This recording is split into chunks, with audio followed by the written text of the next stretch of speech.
Bueno, mis hermanos, hoy es un día especial porque iniciamos serie. Yo no sé si usted ha estado, ¿quién estuvo, por ejemplo, en toda la serie que tuvo que ver con ser hijos de Dios, con hidalguía? ¿Quién estuvo en toda esa serie? Levánteme la manito. 1, 2, 3, 4, 5, 6.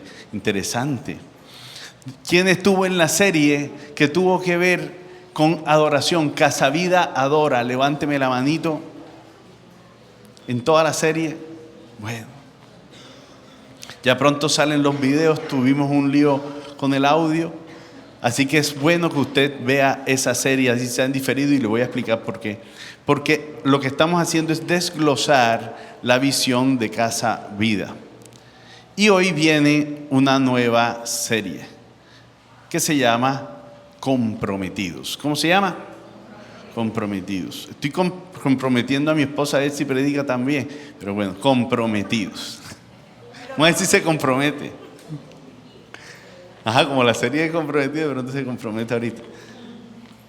Muy bien, ¿por qué comprometidos? Vamos a ver un momentito la visión de Casa Vida.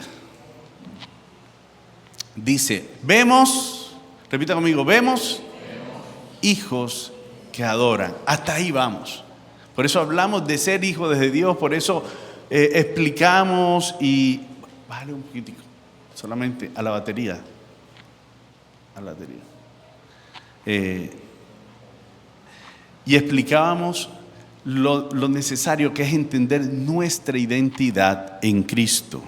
Nuestra identidad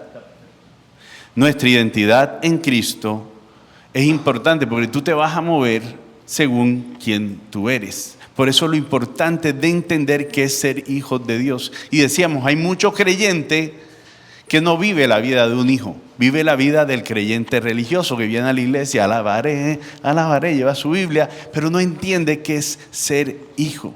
Y vive más bien a veces como un huérfano, como alguien que no tiene padre espiritual. Por eso la importancia de esa serie. Luego hablamos de que queremos ver esos hijos que adoran al Padre, Y es que, mis hermanos, aún en nuestras iglesias cristianas ha habido mucha orfandad espiritual. Y esa misma orfandad produce siervos, produce esclavos, produce profesionales de la fe, pero no hijos que adoran. Y queremos apartarnos de ese perfil. Queremos crecer en un perfil de hijos que adoran al Padre. No que adoran al pastor, no, que adoran al Padre Celestial.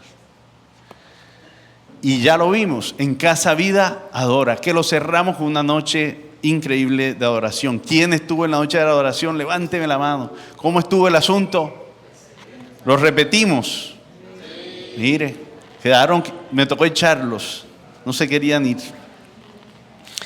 Pero luego dice la Biblia, dice la visión, comprometidos y unidos al cuerpo de Cristo. Hoy iniciamos la serie Comprometidos. Así que yo le invito a que abra su Biblia y la deje abierta como siempre lo hacemos en Hechos capítulo 2, 41 al 47. Ese va a ser nuestro texto.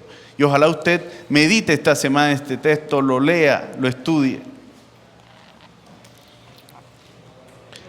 Padre amado, gracias por esta mañana y hoy te pedimos que nos hables por medio de tu palabra. Dile, Señor, habla mi corazón, habla mi vida, te necesito. Series Comprometidos. Y nuestra enseñanza de hoy se llama... no se llama Comprometido, esa es la serie. La enseñanza, le voy a decir cómo se llama. ¿Familia o espectadores? Ya sentí los dientes hablando. Aquí en Casa Vida a veces hablan los dientes. Articulan los dientes, mejor dicho. Mis hermanos, nosotros vivimos en un tiempo, escuche bien, un tiempo donde hay demasiada facilidad de enviar un mensaje de condición. Yo me acuerdo cuando estaba chiquitico, mi papá se fue a vivir a San Andrés, a trabajar allá. Y de vez en cuando llevaba algo, perdónenme la vejez, yo sé que ustedes son jovencitos y no saben de esto, Pero quizás el hermano Pino me puede dar fe de esto que voy a decir. Había algo que se llamaba el telegrama. Ya algunos sintieron ahí, se sintió tocada, hermana Laura. Está tocada con el telegrama, como que tenía un noviecito que le hacía su telegrama. Bien. Y mire, el telegrama, yo me acuerdo que el telegrama lo pagaban o lo cobraban por palabras. Cobraban por palabras. Edwin, ¿tú también te acuerdas mi hermano, tú tienes tus añitos. Todo el que se acuerde aquí de telegrama, digamos que tiene madurez. Tiene madurez. Es vintage. Muy bien. Bueno, mire, es increíble porque no había tanta facilidad. Yo me acuerdo cuando llegaba el telegrama de mi papá, todos, ¡ay, el telegrama! Llegó el telegrama de mi papá y abríamos el telegrama y era una frasecita o dos frasecitas. Hasta ahí. Increíble. No sé si algún día usted tuvo la oportunidad de recibir una carta del extranjero. Esas eran un poco más extensas. ¿Sí? Podían ser hasta 2 hojas, no sé. Podía ser mucho más extensa. Qué chévere tener la expectativa y recibir una carta. Cosas de las que esta generación jamás se enterará. Jamás vivirá. Qué chévere cuando te enamorabas y te escribían una carta o tú tenías que escribir una carta. ¿Quién vivió la experiencia? Levánteme la mano. Puro veterano. Bien. Mire, era una generación diferente, donde para relacionarnos a distancia era diferente, pero aún para relacionarnos cercanamente era diferente, porque teléfono no tenía mucha gente. Y cuando salió el celular, me acuerdo que era un nevecón así, y solamente, digamos, las personas pudientes podían tenerlo. Entonces andaban con su panelón para arriba y para abajo, vaya. Y compraban como unos estuches que se enganchaban en la correa, y con su panelón. Y el que tenía el panelón, ese era. ¿Cómo han cambiado los tiempos, verdad? Ahora tenemos mucha facilidad para comunicarnos instantáneamente. Esta es la época de la inmediatez. Todo es rápido. No hay tiempo que perder. Y con la inteligencia artificial ni se diga. Ya tengo quien me haga el trabajo de la universidad, dirás. Ya tengo quien me haga el trabajo del colegio. Pero llevando esto a las relaciones, parece ser que esta época vive también una epidemia que se llama soledad. No es soledad Atlántico, soledad. Los médicos lo están diciendo, los profesionales. Hay tanta gente deprimida porque se siente sola. Y yo no sé si usted está en ese grupo de los que se siente solos, pero hoy día vivimos mucha soledad. Nosotros atendemos mucha gente y cuando escarbamos y nos sentamos con la persona y empezamos a ver el cuadro, la realidad de su vida, después de tantas hojarascas abajo queda una base que se llama soledad. Y le decimos los dos, está solito, ¿verdad, mi amor? Sí, está solito. La persona nunca lo dice, la persona ni se da cuenta de lo solo que está. Simplemente empieza a decir quejas, presiones, problemas, dolor del corazón. Pero debajo queda la soledad. No tiene quien le escuche, no tiene en quién apoyarse. Y esto es fuerte porque es lo que nuestra generación está viviendo. Y es lo que como iglesia tenemos que atender. Amén. Este sentimiento es peligroso porque también pasa a nuestra vida de iglesia. Y ahí es donde tenemos que tener cuidado. Muchos hoy quieren a Cristo, pero no quieren a la iglesia de Cristo. Muchos quieren el Salvador, pero no a la familia de Dios. Quieren los beneficios del reino, pero no la responsabilidad de pertenecer a esa casa vida. Por ejemplo, a esa congregación. Queremos los beneficios, pero no queremos ningún tipo de compromiso. Esto muchas veces se da por malas experiencias que la gente ha tenido en nuestras congregaciones cristianas. Que en vez de mirar con admiración a la iglesia, le ponen una cruz, le ponen un veto. Iglesia, uy, no, yo ahí no entro.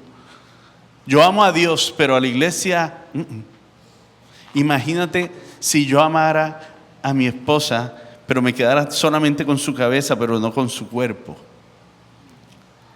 Acuérdate que la iglesia es el cuerpo, Él es la cabeza.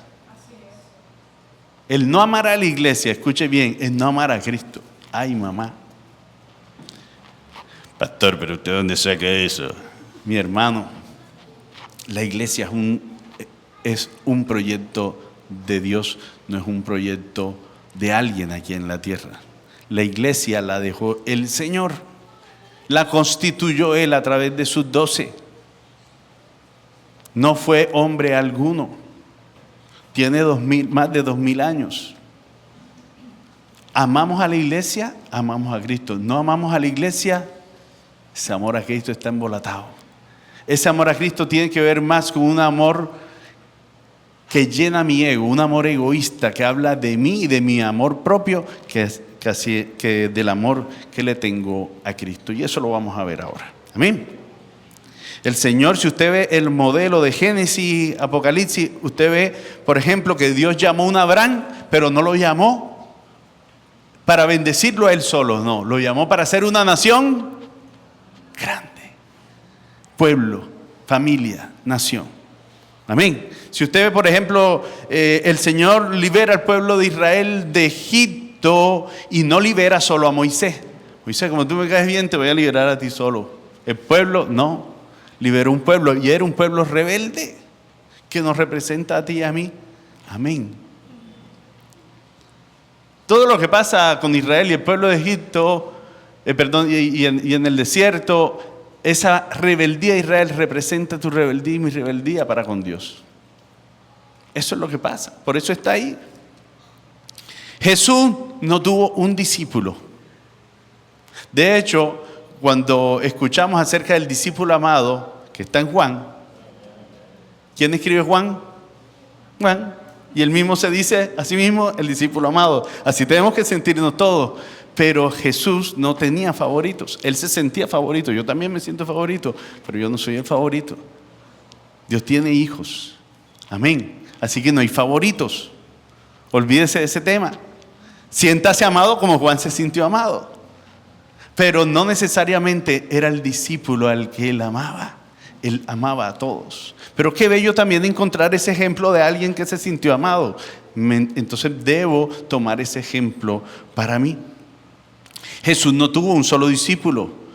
De hecho, tenía muchísimos discípulos. Mucha gente seguía a Jesús.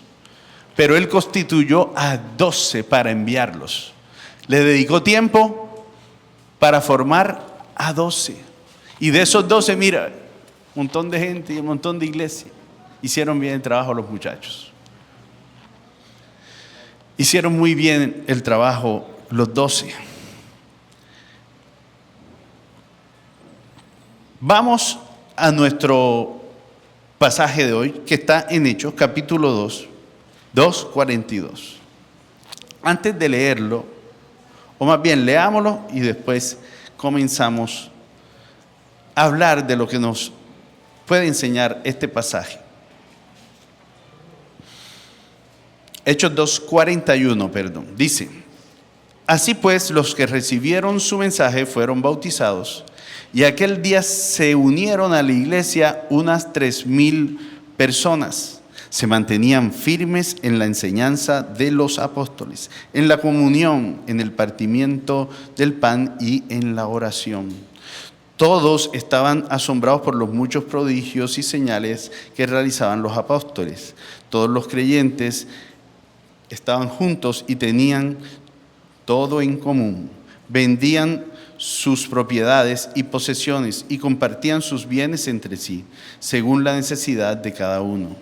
No dejaban de reunirse en el templo ni un solo día. De casa en casa partían el pan y compartían la comida con alegría y generosidad, alabando a Dios y disfrutando de la estimación general del pueblo. Y cada día el Señor añadía al grupo los que iban a ser salvos. 5 puntos que quiero extraer de este pasaje. Quiero ponerlo en contexto primeramente. Quiero decirle que este pasaje narra el día de Pentecostés. Ese fue un día especial porque es el día en que se cumple una promesa que el mismo Jesús había dado sobre sus discípulos. Y es que el Espíritu Santo descendería sobre ellos y los iba a equipar para la obra. Y Pedro, equipado con el Espíritu, predica. Y ese día se convierten 3,000 personas. Imagínense por un momento, adelante, a propósito de maravilloso este ejemplo, imagínense que no entra Vivi y su hija en este momento, sino que entran por ahí unas 2,950 personas aquí a este salón. ¿Qué haría usted y yo? ¿Me está entendiendo el problema logístico en que nos meteríamos? Ese día se convierte en 3,000 personas. Usted dirá, pastor, yo creo que ni 200 vamos a poder atender aquí. Pero el Señor se movió como quiso y tocó el corazón para aquí inicia la iglesia. Con esa predicación inicia la iglesia. 3,000 personas, la primera vez que Pedro predica, imagínate, 3,000 personas. Y aquí vemos que no fue Pedro, que fue el Señor tocando el corazón, que fue el Espíritu Santo tocando el corazón, que fue el Espíritu Santo poniendo palabra en la boca del apóstol. Amén. Y se convierte en esas 3,000 personas. Dios mío, qué forma de plantar una iglesia. Dígame usted. Y de aquí quiero sacar 5 cosas que esta iglesia hacía. Primero, mire, como le decía, el título de esta enseñanza es familia o espectadores. Porque el verso 42 dice lo que estos recién convertidos hacían. Si ve, dice el 41, así pues los que recibieron su mensaje fueron bautizados y aquel día se unieron a la iglesia unas 3,000 personas. Pero el verso 42 dice, se mantenían firmes en la enseñanza de los apóstoles.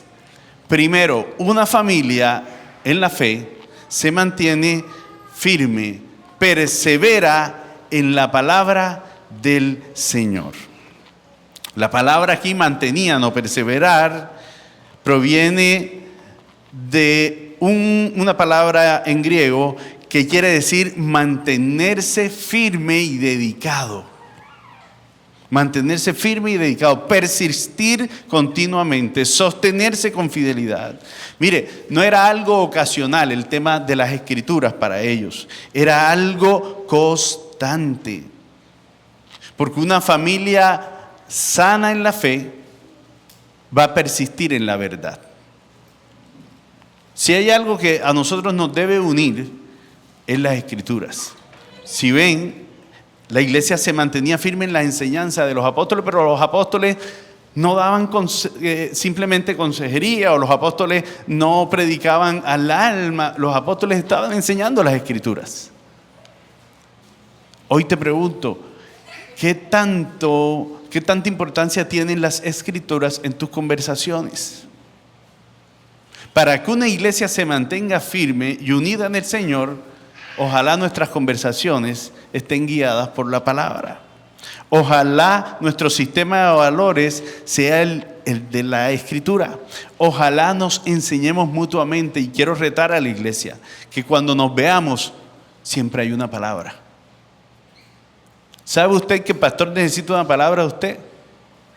No vaya simplemente con la expectativa de que el pastor le dé una palabra.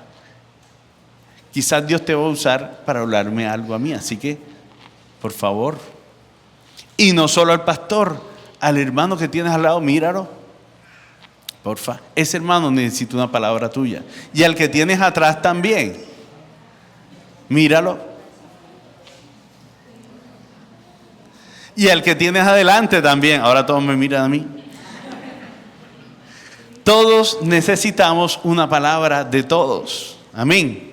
Pero una palabra bíblica, no una palabra que te alce el ánimo simplemente. No una palabra de positivismo. No. No es positivismo. La iglesia permanecía en la doctrina de los apóstoles, en la enseñanza de las escrituras. ¿Ok? Y eso hace, escuche bien, que una familia sea fuerte, se fortalezca. Mire, a ellos no los unía la personalidad de Pedro. Era viejo Pedro, el tipo chévere, el tipo cool.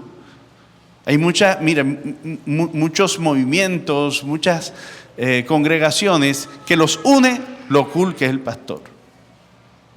La personalidad del pastor, que es toda una estrella. El tipo cuando habla, Dios mío, a mí se me riza el pellejo. Entonces, y tú ves los comentarios y todo está enfocado en el líder y no en Cristo. Ojalá Casa Vida no sea así. Aquí la gloria es para el Señor. Amén. Solo a Dios la gloria. Pero tenemos que vivirlo. Entonces, el centro no es el líder, el centro es el líder del líder. ¿Quién es el líder del líder? El Señor. El líder de todos, la cabeza de la iglesia es Cristo. A Él tenemos que apuntar, como Él que tenemos que ser e imitar. A Él, a esta iglesia no lo unía la música, el show, ni los programas de la iglesia. Hoy vamos a la playa como iglesia. No, esta iglesia la unía lo que comían, lo que consumían, la escritura, la palabra. No los unía la cultura, es que tú eres judío, yo soy griego. No. No nos puede unir, escuche bien. Alguien escuché en estos días de campaña política, decía, si a ustedes los divide el pensamiento político, tienen relaciones muy débiles. Ay, mamá, lo voy a repetir. Si a ustedes como hijos de Dios, como hermanos en la fe, el pensamiento político los divide, algo que es tan cambiante. Se supone que el reino en el que vivimos es eterno, no se mueve, es inmutable. Si tú te das cuenta, sistemas políticos, movimientos e ideas vienen y van, pero la palabra permanece. Los valores del Señor permanecen. Lo que Él dijo es inmutable, no cambia. Cristo no cambia, el mundo es cambiante. El mundo es cambiante. Hoy hay gente que se está casando con un árbol y lo peor, gente que se está casando con ellos mismos. Que se divorcian en los 2 días porque no se aguantaron a sí mismos. No, ¿por qué se divorciaron? No, por problemas de comunicación. Antes del año 70 esto se llamaba locura. Los psiquiatras decían, no, eso es locura. Después del año 70, perdón aquí a los de derechos humanos y todo, a todos los loquitos los sanaron. Las leyes sanaron no las medicinas, sino las leyes sanaron a los loquitos después del año 70. Tremendo. Muy bien. Vivimos en un mundo cambiante, pero tenemos un Dios inmutable, que no cambia. Su palabra es verdad. Por eso la verdad no es relativa. ¿Sí? Y por eso nuestras vidas deben estar sembradas en esa verdad, pero también nuestras relaciones. Mira el que tienes al lado. ¿Cómo nos estamos relacionando? Si es que nos estamos relacionando. Juan 8:31, Jesús hablando, se dirigió entonces a los judíos que habían creído en Él. Fíjense, en creyentes o discípulos judíos que habían creído en Él. Y les dice, si se mantienen fieles a mis palabras, serán realmente mis discípulos. ¿Usted quiere ser un discípulo del Señor? ¿Dónde debe estar su vida sembrada? ¿En qué se debe mantener? En las Escrituras. A mí a veces se me acercan cristianos y me dicen, no, pastor, pero es que yo oro todos los días. Y abres la palabra. No. Interesante. Tú le hablas a Dios, pero Dios no te habla. Tú lo que estás es en un monólogo. Están como los locos esos que se compran y que muñecas inflables. Más o menos eso es lo que está pasando. Y eso habla del egoísmo del hombre. Es un hombre que está ensimismado, que no tiene feedback. Con una pareja tienes que hablar. Con una pareja tienes que ponerte de acuerdo. en lo que más se tiene que poner de acuerdo una pareja, ¿saben qué? Presten atención porque esto es serio. ¿En dónde va a quedar la toalla después de que te bañas?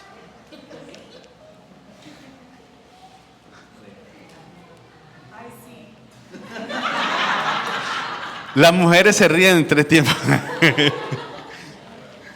Mire, ya empiezan las mujeres a reírse. Por eso es que les hacen tanto chiste. Bueno, no la puede dejar quieta. Hay mujeres que les da mucha rabia que uno deje la toalla en la cama, por ejemplo. Muy bien. Entonces, mire, la relación entre nosotros debe ser mediada por las Escrituras. En Casa Vida creemos que el crecimiento espiritual comienza con una relación seria con la palabra. Y quiero hacerle una pregunta. ¿Está usted siendo discipulado? ¿Está recibiendo los programas que damos aquí los miércoles en la tarde? ¿Hace parte de algún grupo? ¿Está en medio de la semana recibiendo palabra? ¿Tiene algún tipo de instrucción? ¿O solamente coge oxígeno el domingo? Y el resto de la semana a vivir sin palabra. Imagínese que yo le tapara la nariz de lunes a sábado y usted solamente respirara el domingo. Imagínese que usted nada más comiera los domingos. Como decía un pastor, ¿qué tal si pudiéramos hacer una radiografía de nuestro espíritu? ¿Cómo estaría? ¿Gordo, robusto o estaría raquítico? La palabra es nuestro alimento. Amén. Y la palabra es la constitución de nuestro reino. Hoy que se habla tanto de si hay o no constituyente, nosotros tenemos una constitución. Le digo dónde está la constitución de nosotros. Mateo 5, Sermón del Monte, 5, 6 y 7. Esa es la constitución del reino de Dios. ¿Usted ya se estudió la constitución del 91? ¿Quién se ha estudiado la constitución, por favor, del 91? Aquí varios abogados, levánteme la mano. Si no se la ha estudiado, vaya a estudiársela, eso es de primaria. Pero, ¿usted se estudió la constitución del reino? Mateo 5, 6 y 7. Es nuestra constitución. Estúdieselo, que no le va a alcanzar la vida. ¿Está escuchando? La vida no nos va a alcanzar, no solo para estudiarlo, sino para implementarlo en nuestra vida. Cuán difícil es vivir el sermón del monte. Pastor, ¿usted por qué dice eso? Vaya y léalo y en su casa se va a acordar de mí. Nosotros anhelamos que en Casa Vida se levante gente que ame la palabra. No queremos consumidores de sermones los domingos. Queremos discípulos de Cristo que amen las Escrituras. Si es la primera vez que tú vienes aquí, si es la primera vez que nos visitas, queremos decirte que Cristo es el pan de vida, que es esa palabra que tu vida necesita y que tu vida va a tener sentido una vez que Él entre a tu corazón. Puedes tener éxito, puedes tener dinero, puedes tener todo lo que quieras, pero tu alma solo la va a llenar Cristo. Ayer hablaba con alguien y me decía, no sé qué me pasa. Y tiene suficiente dinero como para dejar de trabajar hoy. Pero me decía, creo que Dios me está llamando porque ya no aguanto más. Nada me llena, nada me satisface. Y usted dirá, ay, bueno, que comparta conmigo. ¿No? Sí, porque ese es el pensamiento. Yo no sé por qué todos se echaron a reír.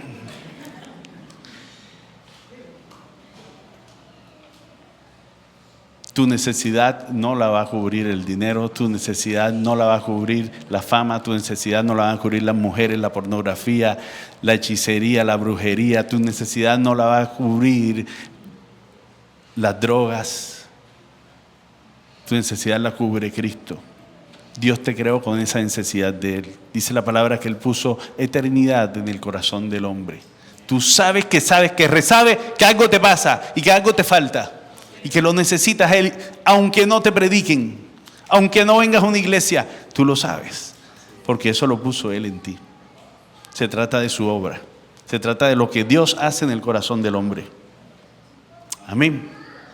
No pierdas tu tiempo. Como me decía un amigo, no quemes aceite. ¿Tú sabes qué pasa cuando tú pones a calentar el aceite y no le echas las tajadas? Se vaporiza. Se quemó el aceite. Tira las tajadas. Darle tu tiempo al Señor, darle tu vida, darle tu corazón. No dejes que se queme el aceite. Amén. Muy bien. Entonces, una familia de la fe permanece unida, firme en la palabra. Segundo punto, mire lo que dice el mismo verso 42, que se mantenían firmes en las enseñanzas de los apóstoles, pero también se mantenían firmes en la comunión, los unos con los otros. Esta palabra comunión significa koinonía, muy usada entre nosotros. Y eso es compartir, participar, permanecer. La iglesia primitiva no era un show, un auditorio, luces, escenario, músicos, ay, que el bajista que toca chévere. No, Señor, ese no era la iglesia primitiva. No había un show montado. Hoy somos muy estéticos. Desde los años más o menos 80, 90, la iglesia se puso todos los maquillajes y sacó todas las luces. Y chévere, yo no tengo lío con la estética, yo mismo soy artista y vivo del arte, tranquilo. Pero ese no es el fundamento, ni es la razón. Eso es simplemente un vehículo, eso es simplemente una herramienta. La comunión es importante. Ellos comían juntos, lloraban juntos, celebraban juntos, llevaban las cargas los unos de los otros. Mire, es tan importante, mis hermanos, y si usted está viviendo en soledad, es tan importante que usted pueda hallar dentro de la iglesia del Señor gente con quien crecer en la fe. Voy a hablar un poquito aquí, voy a abrir el corazón. Nosotros tenemos un programa de discipulado los miércoles y vemos unos libros que nos enseñan, por una parte, principios bíblicos, por otra parte, Biblia. Muy buenos, pero yo quiero decirle algo. Yo sueño con el día en que esos grupos no sean simplemente lo que estamos aprendiendo en el librito, sino que ese grupo pequeño pueda convertirse en un grupo de confianza. Yo sé que esto nos va a tomar años porque tenemos gente reherida, aún por la misma iglesia del Señor. Yo sueño con el día en que tú puedas tener 3 personas de confianza a quien abrirles el corazón. Hombre que estás aquí, yo sueño con el día que tú tengas 3 hombres de Dios cercanos a ti con el que puedas decirle: amigos, hay una vieja que me gusta. Soy ministro del Señor y todo, pero estoy siendo tentado. Ayúdenme, oren por mí. Y saber que esos 3 hombres no te van a traicionar, sino que te van a sostener en el Señor. Pero ¿qué es lo que pasa? ¿O qué ha pasado durante años cuando alguien quiere confesar su pecado? Muchos se visten de jueces, lo señalan y lo hunden en su pecado. La iglesia no está para eso, mi estimado. La iglesia está para levantar a otro. Por eso la palabra dice: confesaos vuestros pecados los unos a los otros. El problema es encontrar los unos y los otros. Yo sé que tú estás dispuesto a confesar en tu pecado, tu tentación. El problema es conseguir los unos a los otros. Nosotros damos un material, pero la razón por la que yo escogí ese material es porque tiene un módulo que se llama unos a otros. Y enseña a confesarnos unos a otros vuestros pecados, a sostenernos unos a otros, a perdonarnos, a soportarnos unos a otros. Qué difícil es soportarnos los unos a los otros. El primer día que nos conocemos: hola, ¿cómo te llamas, Carlos? ¡Wow! Espectacular, ay, chévere, ay, haces esto, toca, bacano. El cuento es cuando empezamos a conocernos y empezamos a ver los defectos del otro. Lo que no me gusta del otro, que normalmente reside en su carácter. Ay, mamá. Ahí es donde, como dice mi mamá, tuerce la puerca el rabo. Iglesia muy costeña, perdónenlo los que nos están viendo, perdónenlo los que nos están viendo afuera, Dios los bendiga. Busquen diccionario costeñol. En Romanos 12:15 el apóstol Pablo responde a esto y dice: alégrense con los que están alegres, lloren con los que lloran. La vida cristiana, escucha bien, no es ni de ermitaños ni de egoístas que viven solos. La vida cristiana se vive en comunidad. Y para eso yo tengo que conocer al otro y tengo que abrirme para que me conozcan también.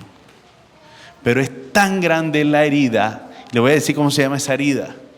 Esa herida se llama, cierre los ojos un momentico, cierre los ojitos ahí. Esa herida se llama traición. O te traicionaron en tu casa, en tu familia, tus papás, tu mamá, o te traicionó el líder, el pastor, ese en el quien confiabas. Pare de contar. Y como me traicionaron, yo ahora cierro el corazón. Y no, mis cosas no se las cuento a nadie. Lo tomo por ley, pero eso no es lo que dice la palabra. No estamos caminando en lo que dice la palabra. Sueño con el día de poder tener grupos pequeños, muy pequeños, máximo 3 personas, muy pequeños, que se llaman grupos de confianza, grupos donde podamos abrir el corazón, ser escuchados y escuchar a otro sin juzgar. Escuchamos, pero no juzgamos. Escuchamos y te levantamos. Amén. Escuchamos y te levantamos. Gloria a Dios. Todo el que está aplaudiendo necesita ser escuchado. Seguimos. Muy bien, muy bien. Entonces, seguimos aquí, mis hermanos. Qué bueno llorar con los que lloran y alegrarse con los que se alegran, ¿verdad? Pero escuche bien, mi hermano, a menos de que usted sepa que está alegre. ¿Cómo se va a alegrar con la alegría del otro si usted no sabe lo que le está pasando? ¿O cómo va a llorar con su lamento si ese otro no ha abierto el corazón? Usted se debe convertir en alguien de confianza para sus hermanos en Cristo. Entonces le abrirá el corazón. Pila con lo chismoso. No se aproveche y que, ay, bueno, voy a robar su confianza. Tenga cuidado. Si usted está en chisme, mi hermano, arrepiéntase. Eso es igual que consumir droga. Lo que pasa es que es socialmente permitido. Sí, es pecado. Y es un pecado tan terrible, dice la Escritura, que el chisme divide a los mejores amigos. Rompe relaciones. El chisme es de lo más peligroso. Y le voy a decir algo. Al principio de la iglesia, después de que se convierten estos 3,000, ¿cuántos se convirtieron? 3,000. De esos 3,000, no sé cuántos murieron, pero seguramente más de uno. Porque esa iglesia fue perseguida. 300 años de persecución vivió la iglesia. ¿Sabe qué hacían con muchos de esos cristianos? Los empalaban. ¿Usted sabe qué es empalar? Le explico qué es empalar. No es que te bajaban la lengua con una palita. No. Al contrario, introducían un palo por donde tú te quieres imaginar en tu cuerpo. Y después de eso rociaban algún tipo de aceite, gasolina, no sé. Prendían fuego y tú servías para alumbrar a las calles. Ese era uno de los martirios de los cristianos. ¿Quieres más? ¿Quién ha ido al Coliseo Romano? Levánteme la mano. Nadie ha ido al Coliseo Romano. En el Coliseo Romano tiraban a los cristianos y después tiraban tigres, leones, no sé, bestias para que los despedazaran. Y ese era un espectáculo, despedazar cristianos. Tú estás aquí, pero hay gente que le costó que tú estuvieras aquí. Ahora tú dices, a ellos no les hacían algo o los dejaban quietos si ellos renunciaban a Cristo. Pero por ellos permanecer y decir, no renuncio a mi fe, les hacían eso. ¿Y sabes qué produjo eso? Que la iglesia creciera. Porque los que estaban viendo el espectáculo decían, ¿cómo una persona tan fácil que es decir, no renuncio a mi fe, por alguien que murió y supuestamente resucitó, ¿por qué siguen haciéndolo? ¡Pum! En ese momentico se convertían también. Y decía, si él dio su vida por esa supuesta mentira, yo creo que ahí hay algo. Nadie da su vida por una mentira. Nadie. La iglesia creció más y más. La persecución generó eso y Satanás dijo, espérate, por ahí no es. Por ahí no es, esto está creciendo mucho. Pero Satanás sí introdujo algo dentro de la iglesia que hasta el sol de hoy le sirve: el chisme. No le sirvió 300 años de persecución, pero el chisme sí, porque el chisme divide no de afuera hacia adentro, sino de adentro hacia afuera. Cuídese del chisme. Amén.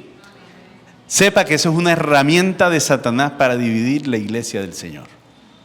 Amén. Pastor, bájale. Bueno, seguimos aquí. En Casa Vida no queremos que la gente, que tú vengas a llenar una silla. Mira tu silla. Ella no necesita tanto amor. Ella no necesita amor. No necesita que la calientes todos los domingos. Ese no es nuestro llamado. Queremos construir relaciones para que ninguno camine solo. ¿Has estado caminando solo? Si esta es la primera vez que vienes, queremos orar por ti y caminar contigo. Y ojalá tú puedas aceptar y recibir a nuestro Señor como tu Salvador personal. Pero si ya tú estás en Casa Vida desde hace algún tiempo, Dios te está llamando para que abras espacio en tu mesa, en tu tiempo, para que abras tu corazón con alguien más, para que te relaciones. ¿Verdad, pastor? Ahora que lo dices, hay unas peladitas con las que me quiero relacionar. Ojo, pastor, en Casa Vida hay unas siervas. Ojo, mujer con mujer, hombre con hombre. Ya. Sí, porque hay unos vivos. Siempre hay un vivito que está escuchando, no lo que uno está diciendo, sino lo que quiere escuchar. No se trata de que enamores a las hermanas o de que seduzcas a los hermanos. No.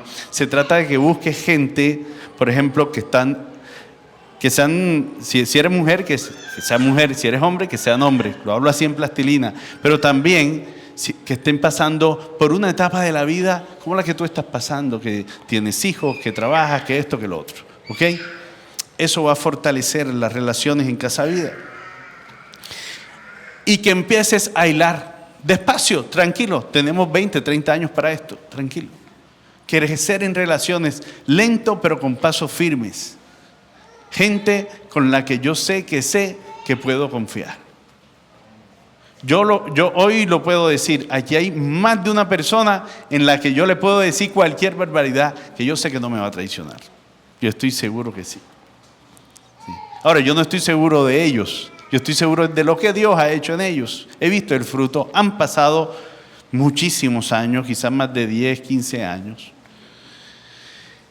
Hemos permanecido en la relación. La relación ha pasado por pruebas, por ires y venires.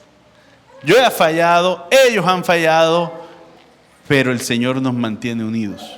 Amén. Y eso me da a mí la confianza para en cualquier momento abrir el corazón. Y a ellos también. Como dice una canción de Marcos Vidal, no son muchos, pero Dios los puso allí. Muy bien, entonces, una familia permanece unida en la palabra, persevera en ella. Una familia comparte la vida, tiene comunión. Tercero, una familia ora unida. Una familia que no ora, imagínate. La familia en la fe debe orar. Dice el verso 42 que se mantenían firmes en el partimiento del pan y en la oración. Y dice en la Reina Valera, si no estoy mal, las oraciones. Y esto habla de una vida de oración en comunidad. Pastor, pero es que yo oro en mi casa. Sí, gloria a Dios, sigue orando, no dejes de orar. Pero cuando tú oras con el otro, eso es otro cuento. ¿Cómo estuvo el viernes el tiempo de adoración? Adoramos juntos. Y dice uno de los salmos que cuando el pueblo está unido y en armonía, allí manda el Señor bendición y vida eterna. Yo sé, mire, yo me puedo poner a hablar aquí, pero solo Dios sabe lo que pasó ese día. Mucha gente salió libre, ¿sí o no? Mucha gente quizás fue sana y ni siquiera nos hemos dado cuenta porque no hemos ido al médico. Mucha gente, escuche bien, salió con una esperanza, salió con una visión diferente. La adoración transforma. Y la adoración te transforma para que tú transformes a otros. ¿Usted sabe cuál es el eslogan de Casa Vida? Casa Vida. Vivimos para adorar, servimos para transformar. Repítalo conmigo. Vivimos para adorar. O sea, que mi vida entera sea la mejor canción que Dios pueda escuchar. Que mi vida le agrade a Él, sea un perfume grato. Pero después dice, no nos quedamos siendo adoradores. Ahora servimos para transformar a otros. Una vez que esos otros sean transformados, también servirán al Señor. Para transformar a otros. Amén. Muy bien. Es necesario que la iglesia entienda que la presencia del Señor nos une. Le hago una pregunta. ¿Usted salió de aquí el viernes amando o odiando? Tu visión acerca de tus hermanos cambia enseguida. Ahí no hay chisme que se levante cuando está la presencia del Señor. Cuando alguien te venga a echar un chisme, dile, si me vas a hablar a alguien, háblame de Cristo. ¿Tú quieres que haya un chismoso? Le dice, ay, tú sabes que Faber, mi hermanito, tú sabes que Faber, tú le dices, si me vas a hablar de alguien, háblame de Cristo. Ya. Enseguida se embolata el asunto. Se castra el chisme. Cuando oramos, esa también es una perfecta forma de castrar el chisme. Alguien viene con chisme y cosas, te le dice, ven, vamos a orar. Vamos a orar por esa situación. No, pero es que yo te venía a decir, era para que, vamos a orar. Tú me estás presentando una situación, ¿verdad? ¿Qué tal si se la ponemos al Señor? Más nunca te vuelve. No te vuelve a decir nada. Pero también le estás enseñando a cómo resolver asuntos, conflictos. La oración. Tenemos que orar juntos, adorar juntos. La palabra dice que donde están 2 o 3 reunidos en su nombre, Él también prometió. Entonces, cuando tú le dices a una persona, ven, vamos a orar, ¿sabes qué estás haciendo? Estás trayendo al Señor a la relación. Si 2 o 3 se reúnen en mi nombre, porque tú no vas a orar en el nombre de la pared, no, tú oras en el nombre de Jesús. Enseguida traes al conflicto, a la relación, al negocio, a lo que sea que vayas a hacer, traes al Señor lo que faltaba. Amén. Y hay algo que trae el Señor, que trae su presencia, y eso lo veíamos en el Salmo 27. Creo que dice el Salmo 27, verso 4. Si no estoy mal.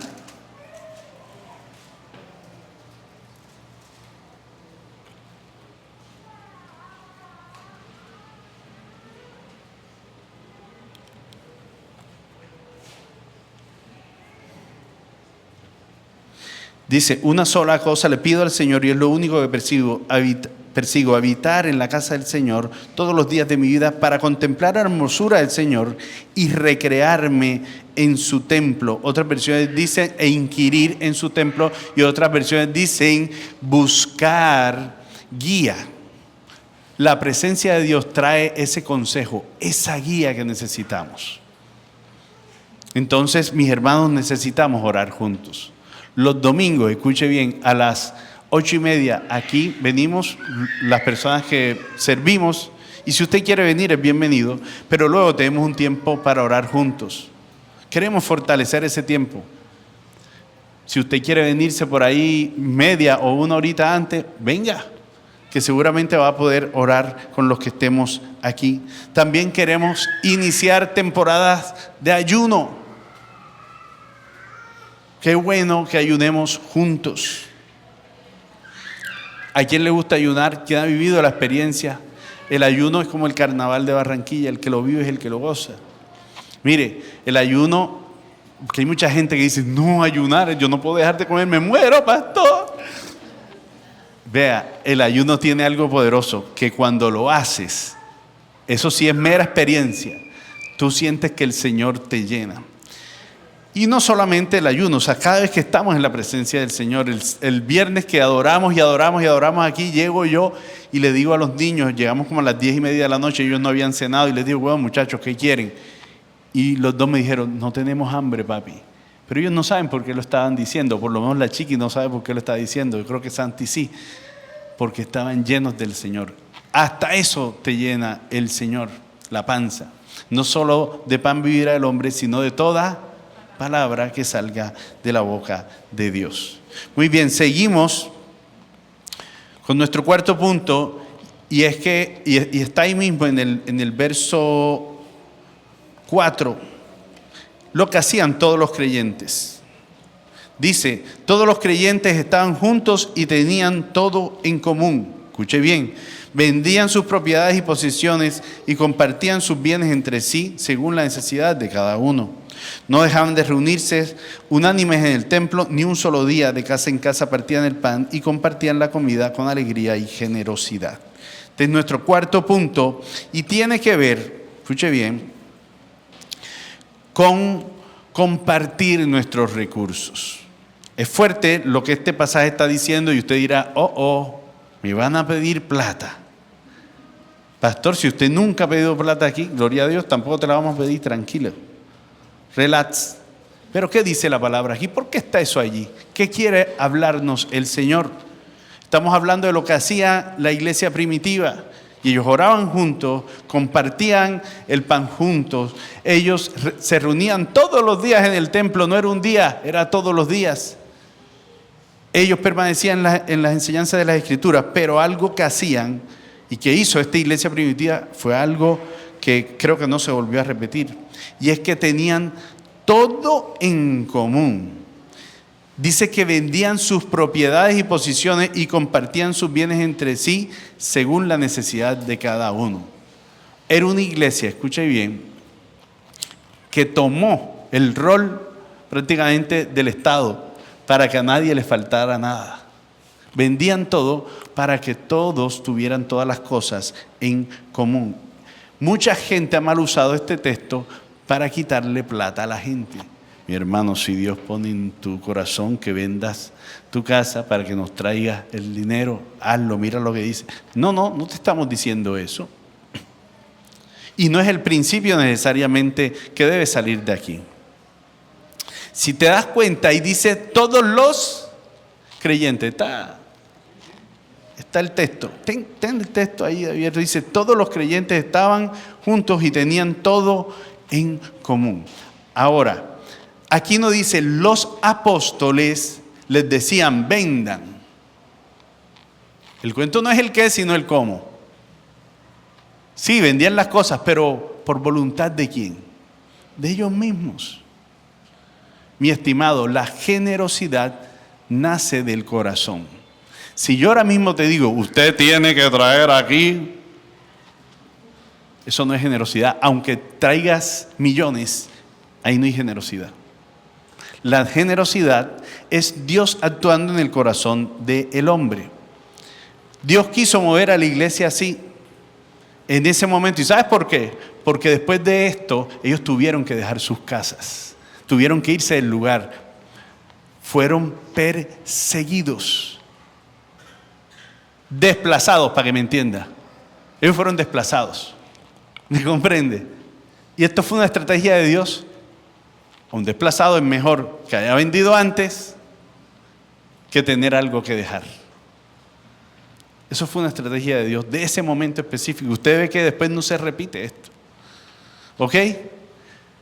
Pero sí hay algo importante. Y es que estos hermanos no tenían apego, ni estaban pensando en sí mismos. La iglesia entendió una verdad profunda. Y es que la salvación no solo transforma el corazón, también transforma la manera en que vemos lo que poseemos. ¿Cómo ves tú tus posesiones? ¿Estás aferrado a tus posesiones? ¿Estás aferrado a las riquezas? ¿Vives para ellas? ¿Vives para buscarlas? ¿Cómo te relacionas con el bien material? Eso habla mucho de cómo te relacionas con Dios. ¿Cómo te relacionas? Cuando Dios forma una familia espiritual, cada miembro, escuche bien, deja de pensar únicamente en sí y comienza a preguntarse: ¿cómo puedo contribuir al bienestar de la casa del Señor y de mis hermanos? Ojo, de la casa del Señor y de mis hermanos. No es solo de la casa del Señor.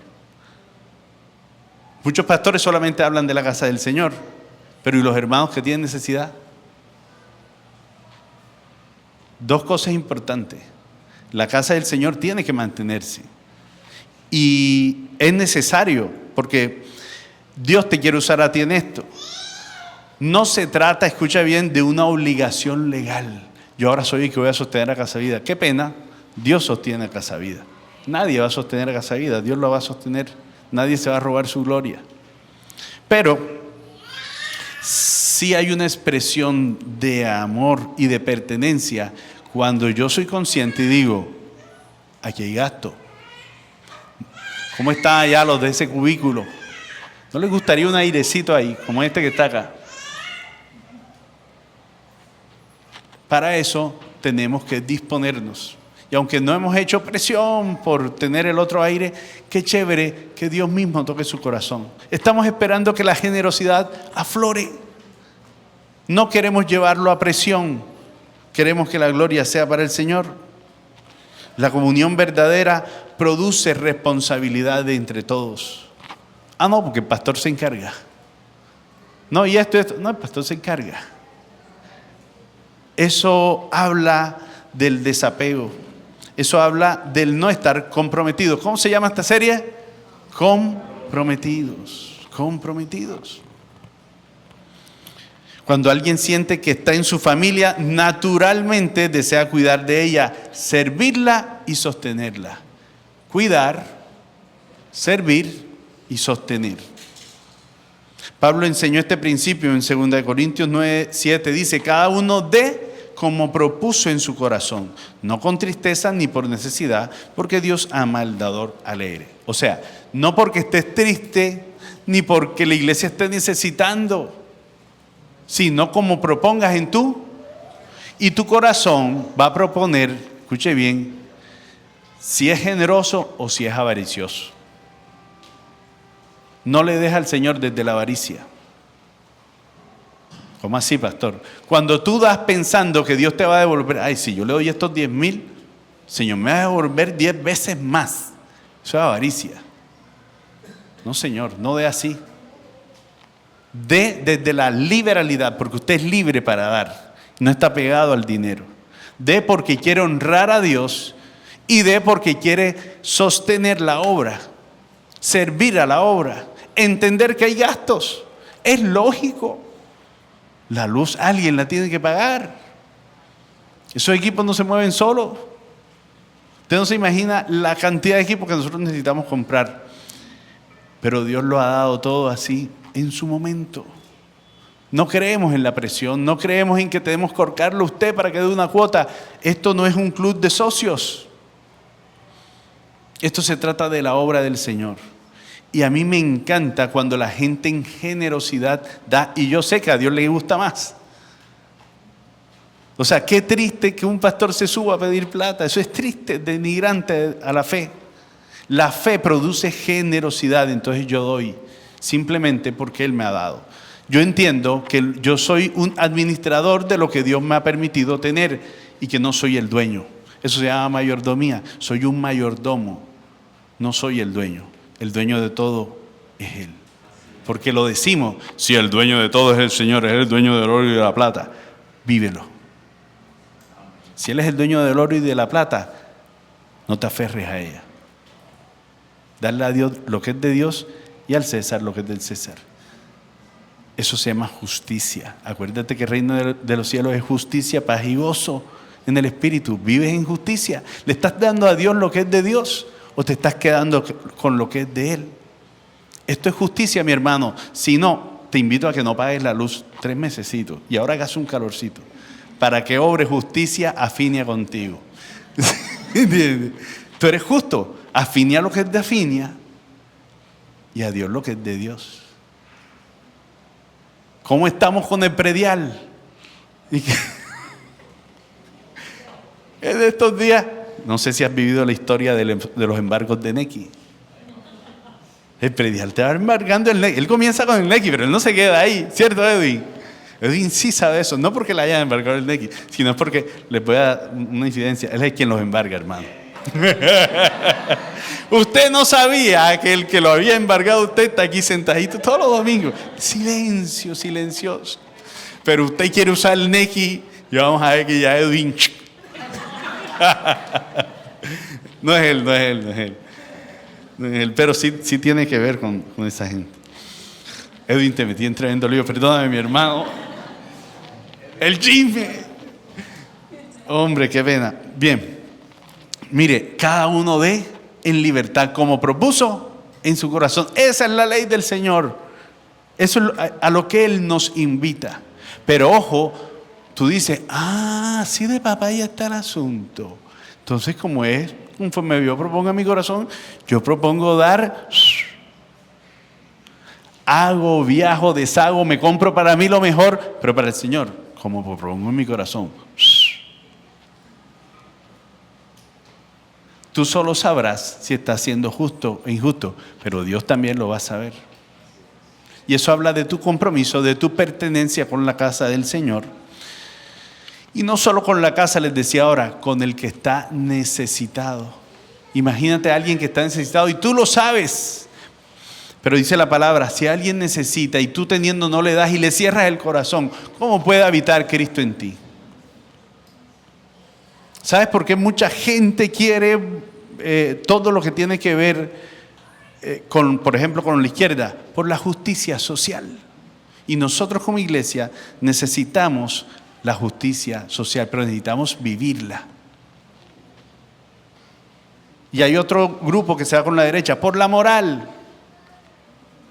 Cristo tiene las dos. Tiene justicia social, pero Cristo no es amoral, y tiene moral, pero tiene justicia social. Amén.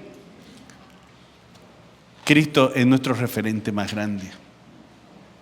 En materia de valores, de política, de todo, Cristo es nuestra respuesta.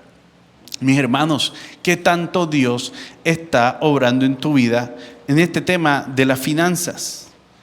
Debemos ser a Dios fieles con nuestras finanzas, con nuestro tiempo y con nuestros dones. Porque tu hermano, escucha bien, no solo necesita tu ayuda, también necesita los dones que Dios ha puesto en ti. Casa Vida necesita los dones que Dios ha puesto en ti. ¿Sabías eso? Si no, le toca todo al pastorcito.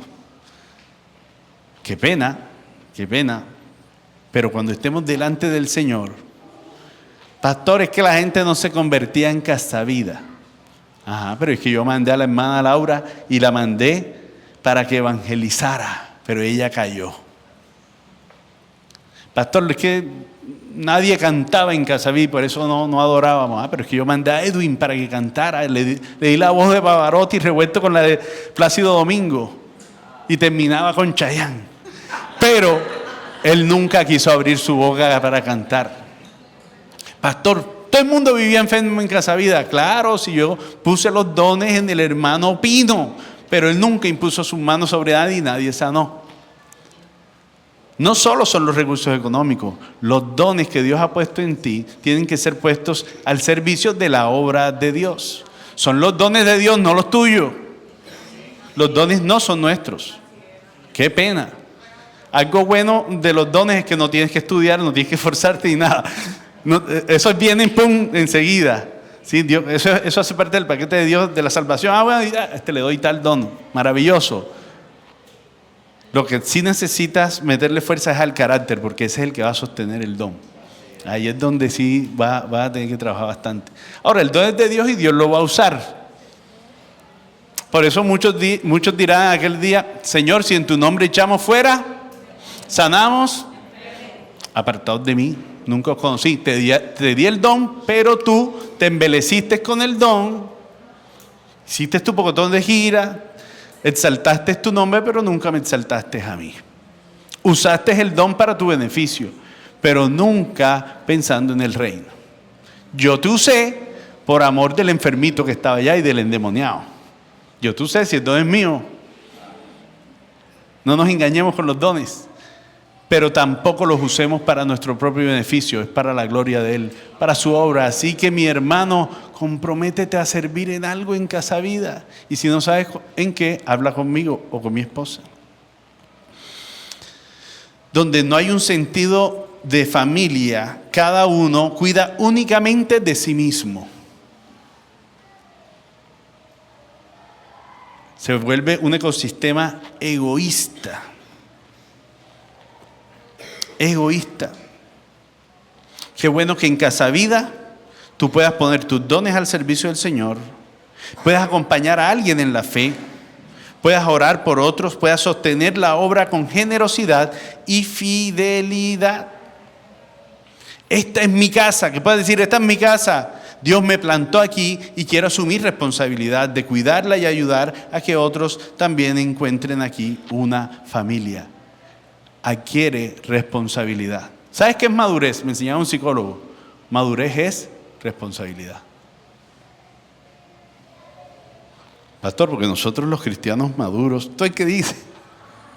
¿Tú qué dice? Que no, nosotros los maduros, ya, están listos. Un cristiano maduro difícilmente se va a considerar maduro. Nosotros los cristianos maduros, madurez es responsabilidad, no decir que eres maduro. Amén. Bueno, vamos con la última. Sí, bájele, pastor, porque ya está. Pastor, usted está como pasadito de... Bueno. Quinto punto. El verso 47 dice, alabando y disfrutando de la estimación general del pueblo, y cada día el Señor añadía al grupo a los que iban siendo salvos. Quinto punto, una familia que impacta al mundo. Nosotros seremos una familia que impacte al mundo una vez que estemos disfrutando de la estimación del pueblo, como nos ve la gente afuera. Pero para que la gente nos vea con beneplácito, para ser una iglesia que impacte, escuche bien, no tiene que ser una iglesia que impacte las redes sociales necesariamente. Esas son las estrategias de este mundo. Pastor, las redes, pastor. Me ve las redes, pastor. Pastor, tiene que hacer cosas que estén en tendencia. Porque si no haces lo que está en tendencia, no vas a impactar. Eso es como el mundo hace las cosas. Aquí está la estrategia del Señor y es diferente. Tenemos que estar unidos en la palabra. Tenemos que velar los unos por los otros, tener relaciones sanas, compartir la vida juntos, orar en familia, poner nuestros recursos al servicio. Y no es solamente dar ofrendas, dar diezmos. No. Mi carro es del Señor, mi bicicleta es del Señor. Si tú lo que tienes es una carreta, tu carreta es del Señor. El que es fiel en lo poco, también lo será en lo mucho. No, pastor, es que yo no tengo carro, yo solo tengo moto. Tu moto es del Señor. Dale valor a la bicicleta que tienes. Séle fiel con eso. Dios honra a los que le honran. Y que es fiel en lo poco, también lo será en lo mucho. A veces queremos tener todo para empezar a ser fiel. Por ahí no es. Por ahí no es. Pero dice finalmente, alabando a Dios. Permanecían en todo esto, alabando a Dios. Dándole gloria al único que merece gloria. Entonces disfrutaban de la estimación general del pueblo. Eso trae impacto a una comunidad.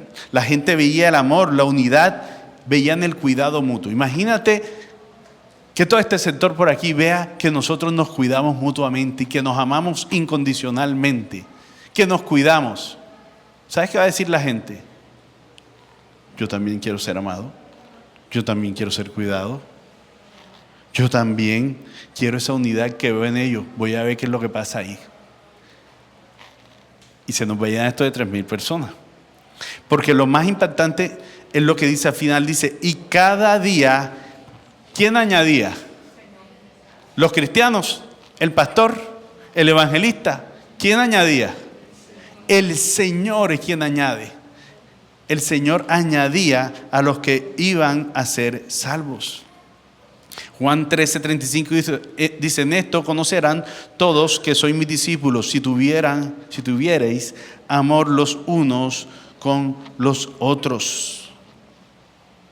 La defensa de la fe más poderosa de la iglesia no son los argumentos, Es una familia que vive en el amor del Señor y ese amor es visible. Esa es la mejor defensa de la fe. Hoy que se habla de apologética, es esa parte de la teología que defiende la fe y han salido muchos apologetas muy buenos. Y ojo, es defender la fe sin la Biblia. Es tener tal destreza filosófica y argumental que puedes defender la fe sin la Biblia, sino desde lo cultural, desde lo filosófico, increíble, todos los apologetas que hay. Pero mire, no hay apologista más grande, más poderoso que este mundo vea que tú y yo nos amamos.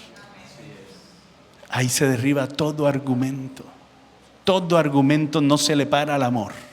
Lo que tiene este país dividido es la falta de amor.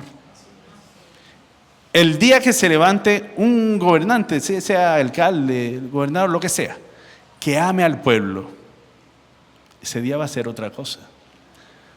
El que ama sirve, no busca ser servido.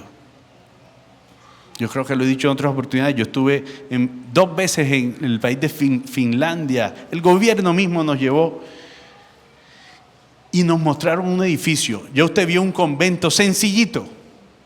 Y me dijeron, ¿están viendo ese edificio? Ahí viven los que quieran servir al pueblo, los que quieran ser alcaldes, concejales, gobernadores. Si tú quieres ser alcalde, tú tienes que dejar tu carrera y por vocación ganar menos de lo que ganas e ir a servir al pueblo. Qué diferencia, ¿no? Muy parecido a lo que vivimos aquí.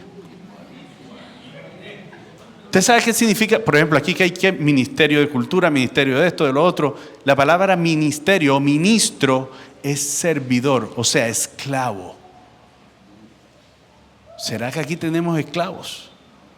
¿O los esclavos somos nosotros y les servimos a ellos? Ay, mamá. Valores invertidos. ¿Por qué? Por el corazón perverso del hombre. Si Cristo no reina, el pecado reina. Y si el pecado reina, los valores van a estar invertidos. Los nombres, todo es bonito. En el papel todo lo aguanta. Pero la vida sin Cristo da para eso y más. En ese país, el porcentaje de corrupción es el 1%. Yo no sé si usted sabe que Cartagena, con dolor lo digo, y oremos por Cartagena, es la ciudad más corrupta de Latinoamérica. En ese país, una vez, sin querer, yo dejé en dejamos un bolso en un tren. Llegamos a una ciudad, dejamos un bolso, y en el bolso había plata, cámara, de todo, había de todo. Cuando nos bajamos, los trenes, cuando tú te bajas, no puedes seguir. El tren se va y se fue. ¡Hey, el bolso! No sé qué. Un amigo lo dejó. Y sale la persona que nos llevó y nos dijo, tranquilos, si no hay suecos ahí, mañana va a estar en el mismo lugar. Porque ellos todo el tiempo se están tirando con los suecos. Sí, eso es como decir el país cercano, que es Venezuela. Bueno, ellos con los suecos porque fueron dominados muchos años por los suecos. Entonces, todos quedamos angustiados y dijimos, no, ya eso se perdió. Y el tipo, tranquilo, mañana veremos. Pasaron 24 horas porque a las 24 horas el tren daba la vuelta y volvía al mismo punto. Nos dijo, vamos por las cosas. Llegó el tren puntualito. Allá no es que a las 2:30, no, a las 2:18, a las 3:45, así, o sea, todo es por minuto. Llegamos, entramos y ahí estaba el bolso, perfecto. Nadie lo abrió, nadie lo tocó. Dice la palabra que un pueblo es bendecido cuando los justos gobiernan. Y es una sociedad permeada, escuche bien, por la justicia. De hecho, ellos son naturalmente protestantes, luteranos. ¿Usted ha escuchado hablar de la reforma protestante? Todos nosotros, este tipo de iglesia, somos protestantes. Nosotros venimos de la reforma protestante y esa nación es protestante. Es una nación que está permeada por el evangelio. Su cultura está permeada por el evangelio. Entonces no hay policía porque no hay ladrones. Conocí de todo allá, menos un policía. Menos un policía. No pude ver. La casa de la presidente no tiene guardas afuera. Todo cambia, ¿no? No hay pobres porque no puede haber. Digamos que a ti te dan ganas de ser pobre. No, voy a hacerlo. Quiero ser pobre. ¿Y qué? Vienes y renuncias a todo y te vuelves pobre. Te ven en la calle pidiendo, y ¿qué te pasó, mijo? Bueno. Ven, tranquilo, perdiste tu trabajo, sí. Te vamos a pagar lo que tu trabajo te estaba pagando. Te vamos a dar este apartamento hasta que el gobierno te consigue un nuevo trabajo, pero tú no quedas en la calle. Por hijo te dan un subsidio y cuando cumples 18 años te dan una plática para que viajes ahí mismo en Europa y conozcas. Yo sé que yo te tengo todos los contactos para que te vayas con Isa ahora que te cases.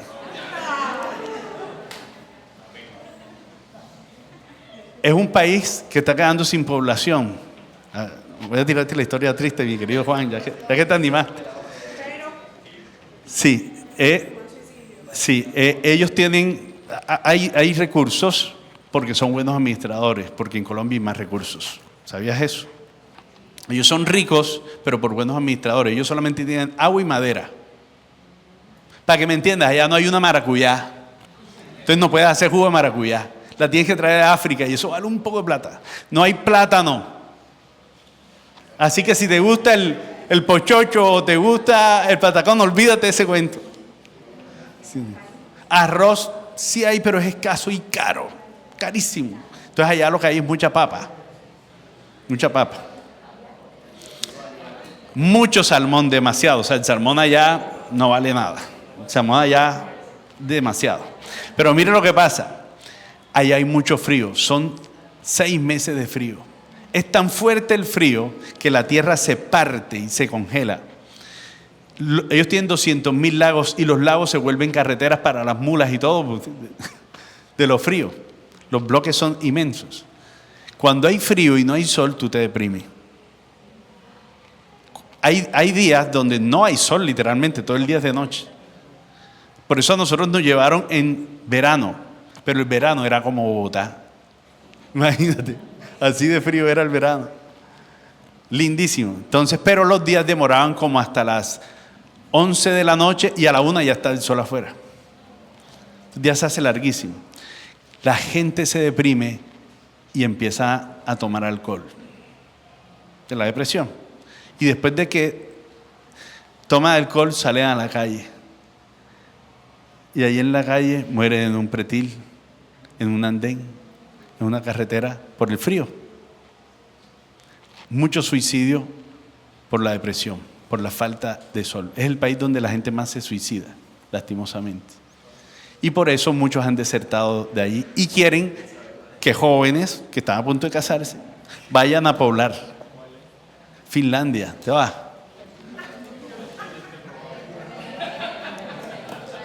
Ahí les dejé el dato porque a mí me gusta compartir. 3 pelados más, querida Ana, 3 peladitos más. Muy bien, porque ellos lo que necesitan es pelado. Muy bien. Mis hermanos, una sociedad permeada por el Evangelio será parecida a esa. Será como Dios quiere que sea. Una iglesia permeada por el Evangelio será diferente, impactará afuera, hará que otros deseen estar consigo y el Señor mismo va a decir, ay, tengo confianza en ustedes muchachos, les mando los 3,000. El Señor es quien añade a la gente. Las iglesias crecen porque crecen, eso es natural. El cuento es cómo crecen, en una cultura saludable o en una cultura enferma.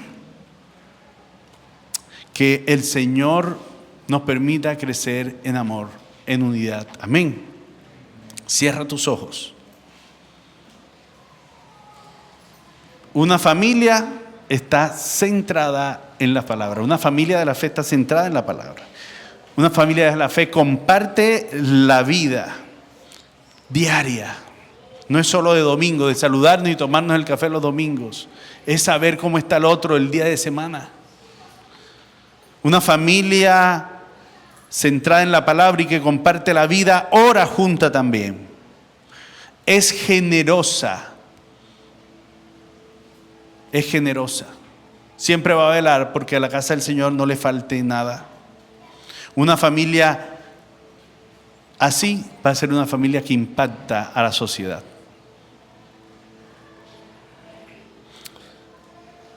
A ti que vienes por primera vez, te quiero decir que tu vida puede ser diferente. Pero hay una realidad, y es que nuestra tendencia es no ser así. Nuestra tendencia se llama pecado, y pecado es lo que nos aleja del Señor. Ese es el legado de nuestros padres, es el legado generacional. Nacemos en este mundo y nadie nos enseña lo malo, simplemente aparece como por arte de magia. Reside en nuestra vida el pecado. Pero el único que puede sanarnos de esa epidemia, llevarnos a libertad, es Cristo. Si tú quieres recibir esa sanidad, si quieres empezar una vida con Él, simplemente dile: Señor Jesús, repite conmigo y dile: Señor Jesús, yo reconozco que te he fallado, que he vivido una vida sin ti. Yo soy Casa Vida. Casa Vida. Casa Vida. Casa Vida. Casa Vida. Casa Vida. Casa Vida. Yo soy Casa Vida. Yo soy Casa Vida. Yo soy Casa Vida.